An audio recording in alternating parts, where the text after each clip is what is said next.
illegal immigrants singduna karigum citizen phangiba taragadi natraga tawdaba taragadi marakta confusion stage ta thamba taragadi citizen oire haina su amu lawanba makoi singda mu vote lep ke na thora ani illegal immigrants marakta ki vote lep ke na thola ani achau party sing masana chaure haiba party sing sina ticket ang bisalani napuda any by hook ki mangongda koigi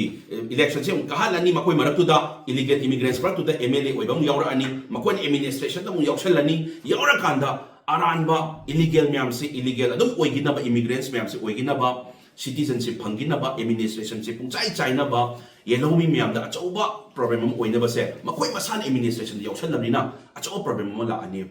aduna huzik election da su koi illegal immigrants myam khadok tribodi NRC 1951 tong tribodi election si da su akoina kitang problem leiba sing sidi akoi gi party sing sina su ticket piroi da bane seng harabada ado koi RPI gi site gi su akoi chauna boli wen haizari illegal immigrants sing na ba lady bus sing sida akoina anyone it may be X or Y akoi gi site gi ticket amta pizaroi akoi gi site gi adu gi boli statement se every acho party lady masana chaure have party lady ba myam sina su adu gi boli state am lawin na tangai phadran changi maram di makoi na yen kar kanda MLA oira kan administration pasal kanda illegal sindu na mu akoi gi India gi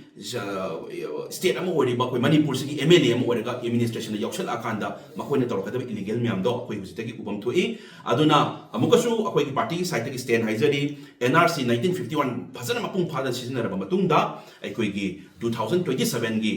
census operation se mapung phana chathabiu haizari thank you